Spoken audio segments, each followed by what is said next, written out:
Hello everyone. Today we are going to discuss pharmacokinetics.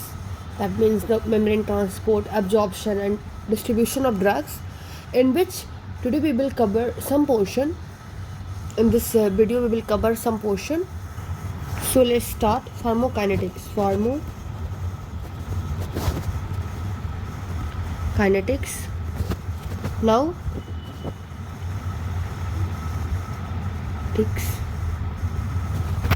membrane transport.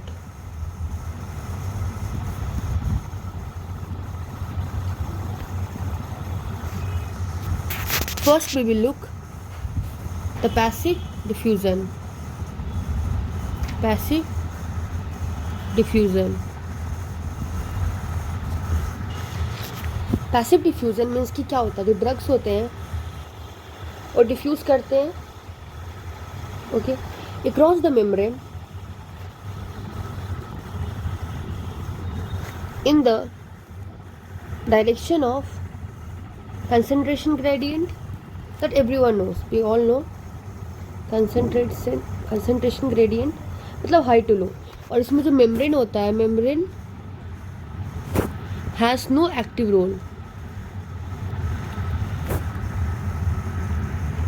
Okay.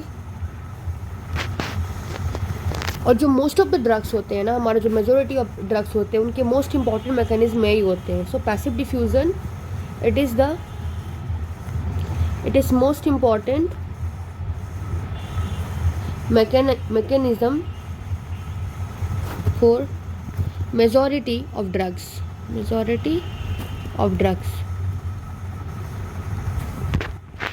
After this, the lipid soluble drug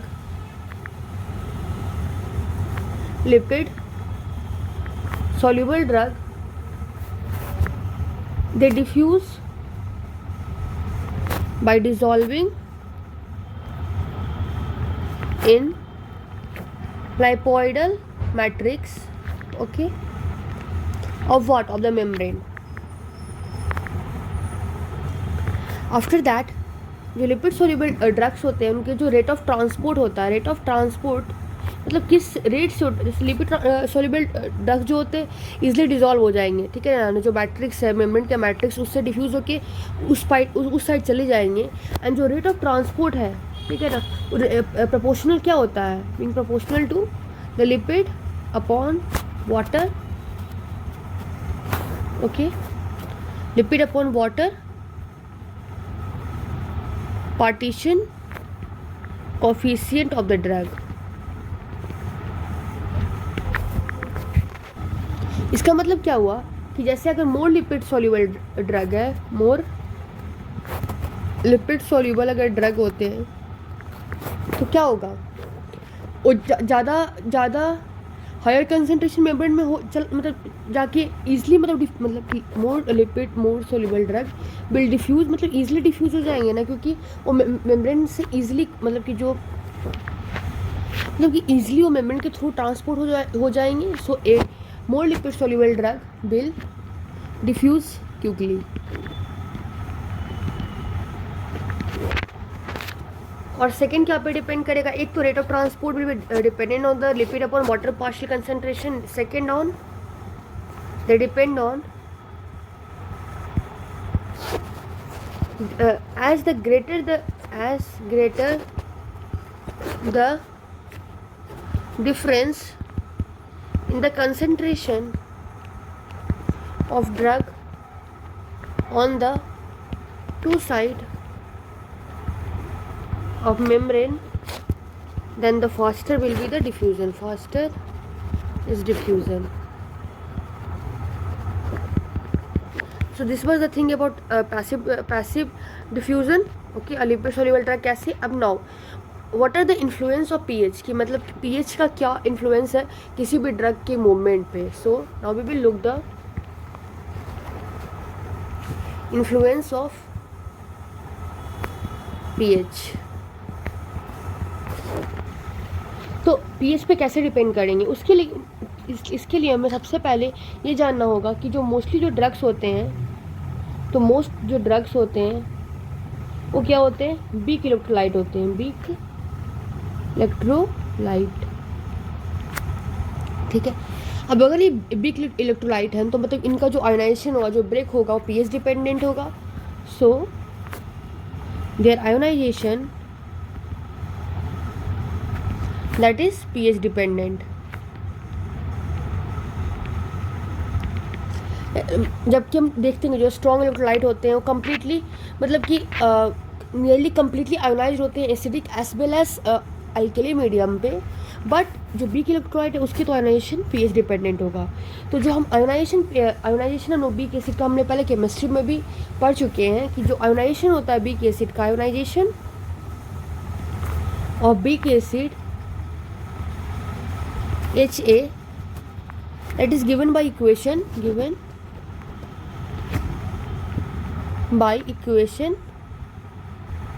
and that is pH is equal to pKa plus log salt means A minus upon acid, that is HA. After that, if the concentration of A minus that is equal to the concentration of HA, then क्या हो जाएगा, log 1 हो जाएगा। Okay और हमें पता है ना कि पीके क्या होता है, निगेटिव एल्गोरिथम होता है। एसिडिक जो टूटता है के क्या होता है, जो हमारा एसिड्स टूटते हैं H is equal to H plus A minus, ठीक है ना। तो जो टूटता है उसी का तो ये के ये है वैल्यू है। ओके सो अगर कंसनट्रेशन H माइनस और HA का जब अगर इक्वल हो जाएगा तो log 1 हो जाएगा, और log 1 हमें सबको पता है कि log 1 is equal to 0। So in this condition क्या हो जाएगा, pH is equal to pKa। So pH is equal to pKa कब होता है, is numerically equal, pKa is numerically equal to pH when the drug is 50% ionised. मतलब वो अगर 50% salt के फॉर्म में है then we will call pH is equal to pKa। After that हम क्या देख रहे हैं कि हम ये देख रहे हैं कि जब अगर pH इज इंक्रीज्ड बाय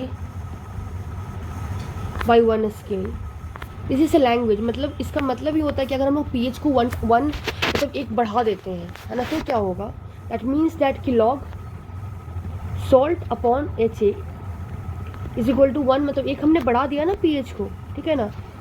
तो इसको हम लोग ऐसे भी लिख सकते हैं log को उधर ले जाके कि A minus upon HA and this is equal to 10, क्योंकि हमने log को ये कर दिया। इसी तरह अगर हम लोग pH को रिड्यूस कर देते हैं, pH is reduced by 1 scale, तो क्या होगा, इसका उल्टा हो जाएगा, है कि नहीं। Then that mean that A minus upon HA that is equal to 1/10। अब इस बेसिस पे हम लोग कैटेगराइज करेंगे कि जैसे जो वीकली एसिडिक ड्रग है, हम देखेंगे कि जो ओनली जो नॉन आयोनाइज्ड या फिर हम लोग इसको बोलते हैं अनचार्ज्ड जो फॉर्म होते हैं ड्रग्स के, फॉर्म ऑफ ड्रग, वो क्या कर सकते हैं, कैन क्रॉस द, इसके एप्लीकेशंस हम लोग बाद में देखेंगे। First we look that non ionized या फिर uncharged form of a drug can cross the biomembrane, ठीक है, because it is lipid soluble and ionized form is better renally excreted. क्यों, बिकॉज ये वाटर सॉल्यूबल है, because it is water soluble.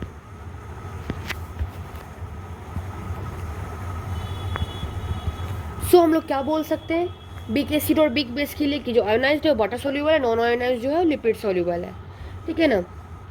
जैसे हम लोग एग्जांपल लेते हैं वीक एसिड्स का, वीक एसिड लाइक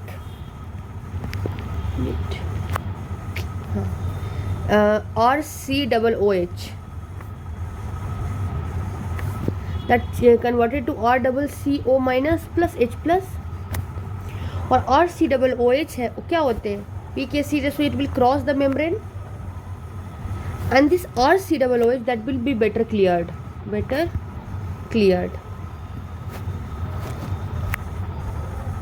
So इसको हम लोग ऐसे भी लिख सकते हैं HA that is changed to A minus plus H plus। Now अगर हम लोग बात करते हैं जैसे ये तो बिग एसिड की बात कर लिया। अब हम करते हैं बिग बेस की। जैसे बिग बेस, जैसे आप देखो RnH3 प्लस, ये क्या होगा, क्योंकि आयोनाइज्ड फॉर्म है so it will be better cleared, okay. And जो RnH2 फॉर्म है प्लस जो H प्लस है, this will cross the membrane, and इसको हम लोग क्या लिखेंगे, BH plus, and that is B plus H plus, okay. So this was the thing, big acid big base का ये सब कहानी था। अब इससे हम लोग क्या करेंगे कि इसका एग्जांपल जैसे आप लोग देखोगे बिग एसिड का, जैसे aspirin, okay, penicillin, cephalosporins, loop and thiazide, diuretics, ये सब जो होते हैं, एस्प्रिन हो गया, पेनिसिलिन हो गया, सिफेलोस्पोरिन्स, मतलब आपको याद करना पड़ेगा कि aspirin, penicillin, सिफेलोस्पोरिन्स, loop and thiazide, diuretics, ये सब बीक एसिड्स होते हैं। और जब ये अनआयोनाइज्ड फॉर्म में रहेंगे तो easily they will cross the membrane and they will be, जब ये अनआयोनाइज्ड फॉर्म में रहेंगे तो बेटर क्लियर्ड। तो हम अभी देखेंगे कि आखिर पीएच का, जैसे यहाँ पे मैंने बोला ना कि changes by 1 pH is increase by 1 scale, decrease by 1 scale, तो इसके एप्लीकेशंस में हम लोग देखेंगे कि बॉडी के किस किस पार्ट में कहाँ पे जा करके, अगर ये इसको हम लोग एसिडिक मीडियम में रखते हैं तो क्या होता है, बेसिक मीडियम में रखते हैं तो क्या होगा, एसिडिक मीडियम में रहेगा तो गुड एब्जॉर्ब्ड होगा, कि बेसिक मीडियम में रहेगा तो गुड एब्जॉर्ब्ड होगा। So this will be the all application. इसलिए मैं आपको समझा रही हूँ कि बिग एसिड का क्या क्या एग्जाम्पल है और उससे क्या कैसे किस फॉर्म में क्रॉस मेम्ब्रेन होगा, and then will be better cleared, okay. Now after that weak base की बात करेंगे, इसके एग्जांपल से हम बात करेंगे morphine, okay, local anaesthetics, amphetamines and PCP. ये सब में क्या, इसको हम लोग इस फॉर्म में, जैसे ये सब इस फॉर्म में रहेगा, ठीक है, प्लस फॉर्म में, तो ये जो जब बिग बेस इस फॉर्म में रहेगा तो बेटर क्लियर्ड होगा, then it will cross membrane, okay. अब ये है, now we will plot a curve that will be between the percentage non ionised form और एक ग्राफ है जो बीच में, पहले हम लोग इसको रख रहे हैं ग्राफ में pH माइनस PKA, क्योंकि इसी बेसिस पे अभी हमने पूरा का पूरा पढ़ा था कि जब pH minus PKA that will B 0, that means that, मतलब कि ये जब दोनों की वैल्यू जब इक्वल होगी तो log 1 होगा, 0 होगा, and then pH is equal to PKA। तो यहाँ पे हम लोग वही कर रहे हैं कि pH माइनस PKA जब 0 होगा, यहाँ पे बीच में हम लोग इसकी वैल्यू 0 रखते हैं, ठीक है। एंड आफ्टर दैट इधर हम लोग -1 रखेंगे, -2, and here we will write +1 and +2, okay. Now 10, 20, 30, 40, 50, 60, 70 and this is 80। अगर हम लोग बात करेंगे कि बिग एसिड का, जैसे COOH, ओके, तो COOH अगर हम लोग उसको माइनस की तरफ, मतलब ये कंडीशन क्या एसिडिक है, क्योंकि pH minus PKA that is negative की फॉर्म में आ रहा है, you know, that means that it is acidic, and this is plus की फॉर्म में आ रहा है, so it will B basic. मतलब कि अगर pH माइनस, मतलब कि इस इधर में आया एसिडिक फॉर्म में, अगर हम लोग COOH को रखते हैं, basically this is a graph which making you understand कि अगर एसिडिक मीडियम में है तो COOH इसी फॉर्म में रहेगा, and that graph will be like this. और जैसे ही वो बेसिक फॉर्म में COOH हमारे बॉडी में आया, then it will be change into what, big acid form, sorry means COO minus form, big acid की फॉर्म है तो COO में चेंज कर जाएगा, लाइक दैट। अगर हम लोग बिग बेस की बात करें तो उसकी ग्राफ ऐसे आएगी, कैसे, जब अगर वो NH3 प्लस के फॉर्म में रहेगा, मतलब तो एसिडिक मीडियम में NH3 प्लस के फॉर्म में रहेगा, ठीक है, और जैसे ही वो बेसिक कंडीशन में आएगा NH3 प्लस के फॉर्म में आ जाएगा, दिस इज बिग बेस। इसमें स्मॉल ग्राफ जो कि मतलब कि समझा रहा था। सो बेसिकली क्या समझा रहा था कि अगर आपको ये चाहिए कि बीक बेस्ड है, अगर आपको उसको एलिमिनेट करवाना है तो आपको उसको एसिडिक मीडियम में रखना पड़ेगा।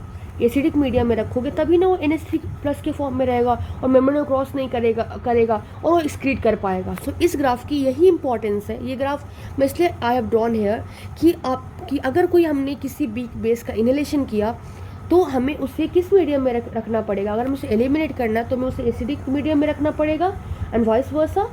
और this was the thing that this graph I wanted to make you understand now.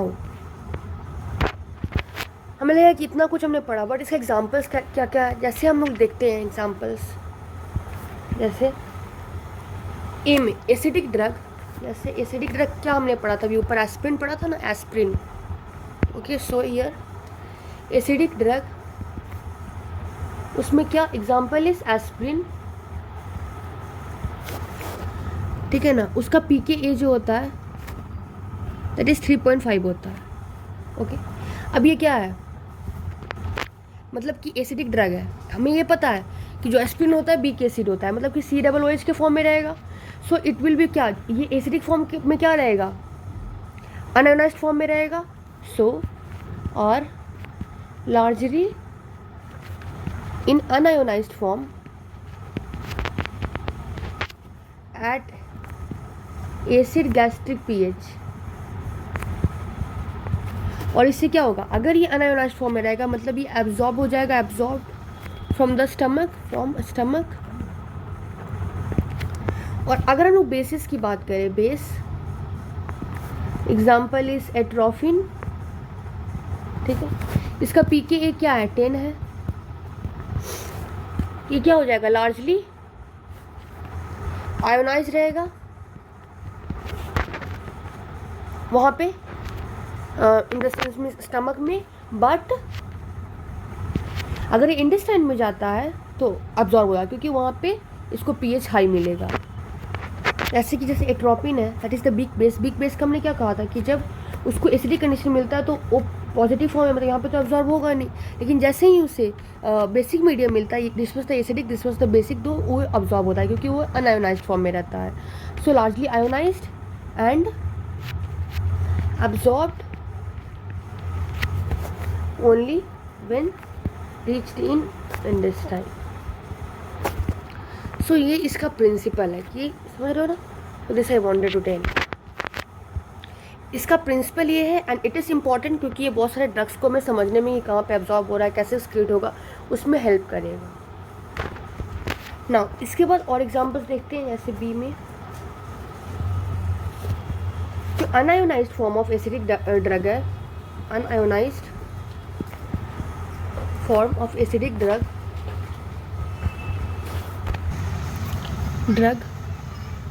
क्या होता है, क्रॉस किया सरफेस मेम्ब्रेन को। ओके, इसके बाद क्या होता है, of gastric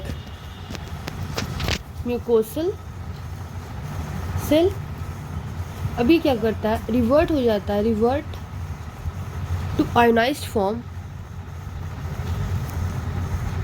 within the cell. और सेल का जो pH कितना होता है, pH जो होता है 7 होता है। ओके, अब क्योंकि 7 होता है इसलिए रिवर्ट कर जाता है आयोनाइज्ड फॉर्म में। अब उसके बाद ये पास हो जाता है, पास टू एक्स्ट्रा सेलुलर फ्लूइड, और इसी मैकेनिज्म को हम लोग बोलते हैं आयरन ट्रैपिंग। ओके, हम लोग बहुत जगह पढ़ेंगे ion trapping. So this is only called as ion trapping. मतलब आयरन ट्रैपिंग क्या हुआ कि एक जो बिग इलेक्ट्रोलाइट था उसने क्रॉस किया मेम्ब्रेन। ओके, उसके बाद उसने जब मेम्ब्रेन क्रॉस हुआ तो इनकाउंटर किया एक pH। ओके, जिसमें क्या हुआ कि वो स्केप नहीं कर पा सकता है बाहर। ठीक है, this is called as ion trapping. और जो एक्स्ट्रासेलुलर फ्लूइड में पास होता है ना, स्लोली पास होता है। और चूँकि ये स्लोली पास होता है इसलिए कभी कभी क्या होता है कि जो गैस्ट्रिक म्यूकोसल सेल होता है उसका डैमेज भी हो जाता है कभी कभी एस्प्रिन के इसी कारण से कभी कभी गैस्ट्रिक म्यूकोसल का डैमेज भी हो जाता है due to aspirin. Now see we will look on the principle of this, that जो बेसिक ड्रग होता है वो higher concentration, attain higher concentration intracellularly. Okay, after that D, कि जो एसिडिक ड्रग होता है, एसिडिक ड्रग वो क्या होते हैं, आयोनाइज हो जाते हैं कहाँ पे, more at alkaline urine condition में। फिर क्या होते हैं, does not diffuse, do not diffuse in the kidney tubule, urine में गया फिर किडनी ट्यूब्यूल में फिर वापस नहीं आता है। And excreted faster. उसी तरह क्या होगा, जो बेसिक ड्रग होगा वो एक्सक्रीट जल्दी होगा जब यूरिन एसिडिफाइड होगा। सो दिस वाज और सम पॉइंट्स कि ये आयोनाइजेशन हमने क्यों पढ़ा, क्यों इंपॉर्टेंट है, कहाँ कहाँ पे इसके प्रिंसिपल्स लगेंगे।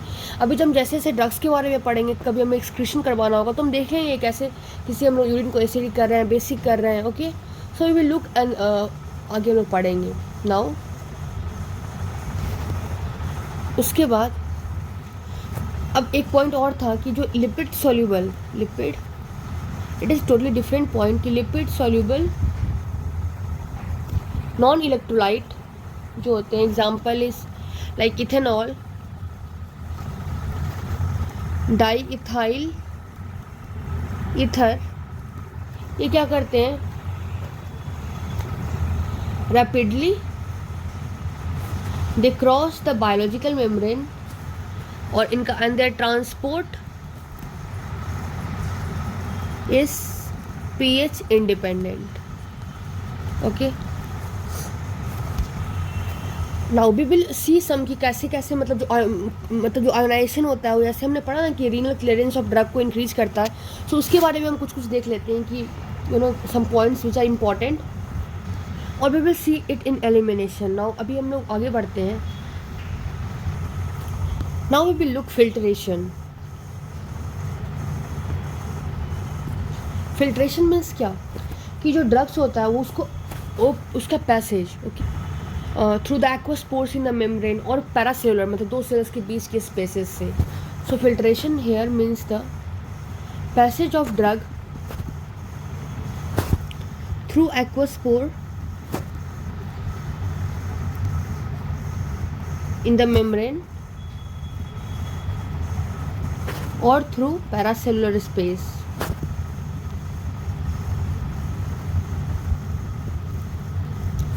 ओके, अभी इसको हम लोग इंक्रीज कैसे कर सकते हैं, अगर हाइड्रोडायनेमिक फ्लो ऑफ सॉल्वेंट जो होता है, ठीक है ना, जो कि hydrostatic pressure gradient, osmotic pressure gradient से जो हो रहा है, ठीक है ना, तो उसको लोग एक्सेलरेट कर सकते हैं। जैसे कि जो कैपिलरीज होता है ग्लोमेरुलाई में, उसमें कितना अच्छे से फिल्ट्रेशन हो जाता है, क्योंकि हम लोग जानते हैं कि उसमें hydrostatic pressure osmotic gradient pressure के थ्रू होता है। सो दैट इज़ यहाँ पे उसी filtration that is I am explaining. Okay, now there are some points कि जो लिपिड इनसॉल्युबल जो ड्रग होता है cross the biological membrane by filtration lipid insoluble drug cross the biological membrane by filtration कब, अगर मॉलिक्यूलर साइज जो होगा वो कम होगा, is a smaller than diameter of pore. जैसे हम एग्जांपल में देखेंगे कि example majority of cell like intestinal mucosa, RBC, ETC, okay, इसके बहुत small have smaller pores, okay,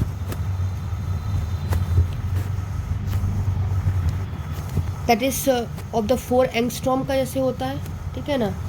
और जो ड्रग्स जिनके मॉलिकुलर वेट ग्रेटर देन 100 या फिर 200 होगा, वो not able to penetrate,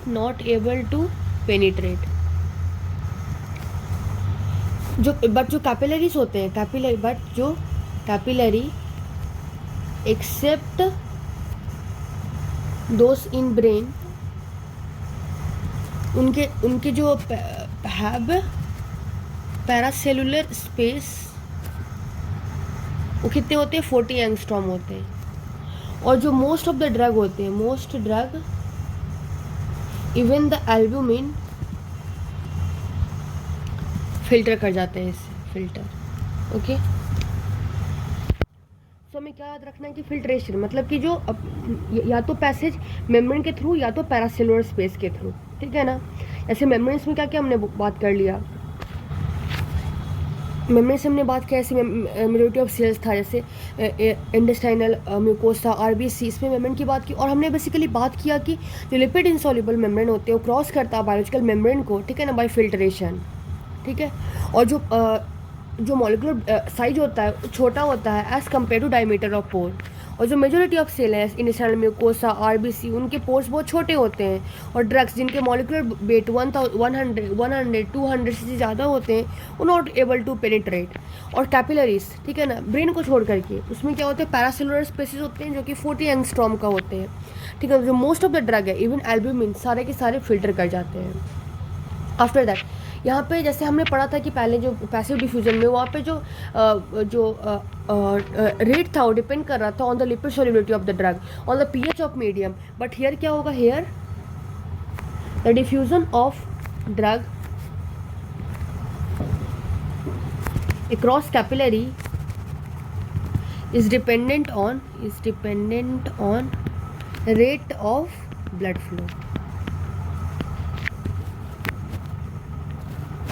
flow through them. So this is important, you should आपको याद होना चाहिए। Now हमने फिल्ट्रेशन देख लिया, पैसिव डिफ्यूजन देख लिया। Now we will look specialized transport.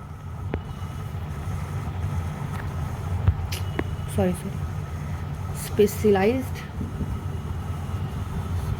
transport. Now specialized transport means क्या होगा कि this can be carrier mediated or it can be vesicular transport. That means that it can be endocytosis, exocytosis. Okay, now सबसे पहले हम लोग देखेंगे